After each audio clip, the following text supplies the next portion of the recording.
Now, Merriam-Webster's online dictionary defines capitalist as, definition number 1, a person who has capital, especially invested in business.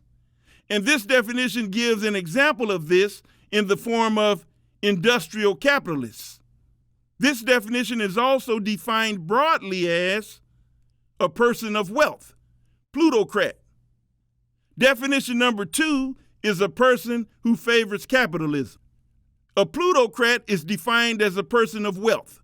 And Merriam-Webster's online dictionary defines plutocracy as, definition number 1, government by the wealthy. Definition number 2, a controlling class of the wealthy. And this is what exists in the United States of America. The United States is a plutocracy and an oligarchy, and they have attempted to obfuscate it and call it a democracy. So the people of the United States don't see it. But people are waking up in what I call the 21st century Enlightenment period.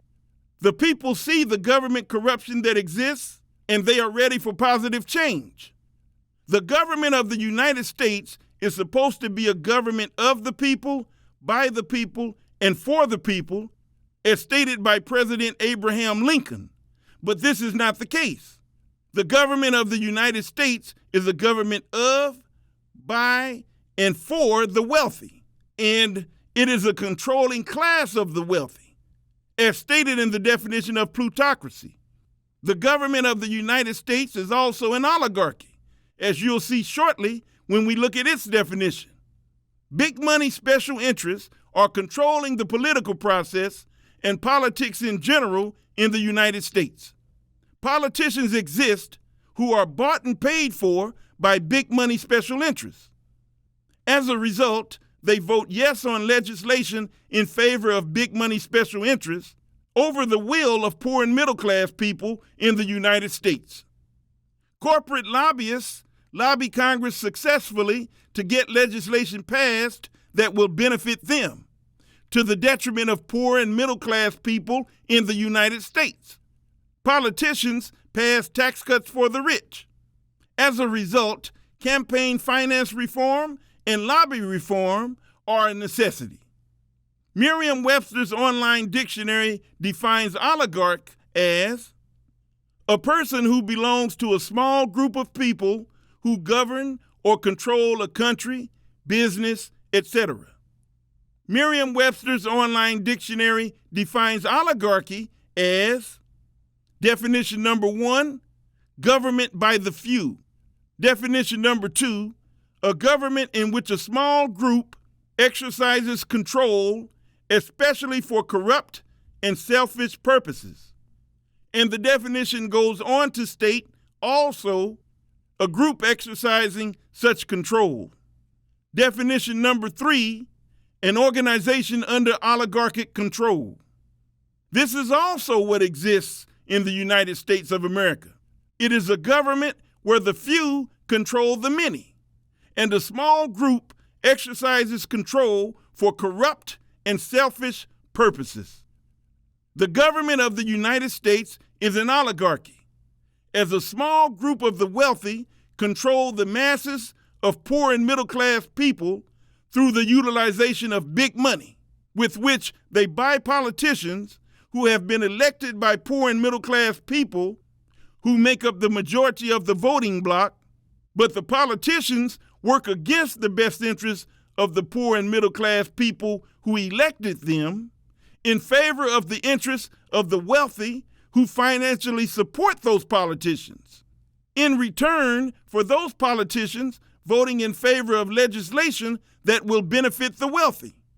This is what is known as one hand washing the other politics, where big money is controlling the body politic through the means of obfuscation, making people think the United States is a democracy, when in fact it is a plutocracy and an oligarchy. Democratic principles cannot be realized in a government where big money is controlling the political process behind the scenes through corporate lobbyists and corporate donations to super PACs to help political candidates win elections, while the capitalists have poor and middle class people on a treadmill working and going about their daily activities in the capitalist efforts to keep poor and middle class people so preoccupied with their daily lives that they don't see what's really going on in the government. Now let's deal with some more truth about capitalism. Two fundamental facts are present in the economic system of capitalism: the exploitation and oppression of people. And it does not matter whether it's laissez-faire capitalism, which is also free market capitalism, or whether it's regulated capitalism. Exploitation and oppression exists, and this is a fact.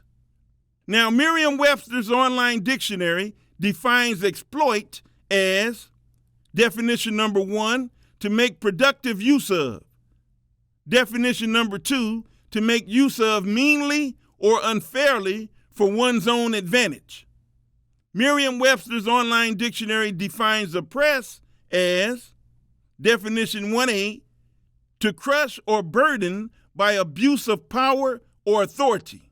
Now, these are the two definitions of two words that are present in the economic system of capitalism: the exploitation and oppression of people. And because of the fact that workers are exploited and oppressed by their employers, unions are a necessity, and the workers' right to organize is a necessity. The workers are used for the advantage of the capitalists, and the workers are crushed or burdened by the capitalists' abuse of power and authority. As the workers provide the labor to produce the goods and provide the services, with multitudes of people working for low wages at non-union corporations, where they are not able to bargain with management for higher wages. And those same non-union corporations have their workers fearful of losing their jobs if they even speak about forming a union. As a result, the workers are used for the advantage of those corporations, and they are crushed or burdened by those corporations' abuse of power and authority. And remember, those corporations are owned and operated by capitalists. So remember, when you hear the word corporations, this also includes the word capitalists. Now, as a result of the economic system of capitalism, which includes United States regulated capitalism, poverty has not ended in the United States, and poverty will not end in the United States through capitalism, because of the fact that capitalism, including United States regulated capitalism, enables capitalists to run roughshod over the poor and middle class, which they have done successfully in the United States for generations. Capitalism, including United States regulated capitalism, has not ended poverty in the United States, and capitalism has existed in the United States since its beginning. Now, what capitalism has done in the United States is increase the gap between the rich and poor through the exploitation and oppression of the workers for the benefit of the capitalists, along with the passing of legislation lobbied for by corporate lobbyists, which helps the capitalists in their efforts to exploit and oppress the workers. This is the reason campaign finance reform and lobby reform must become a reality in the United States.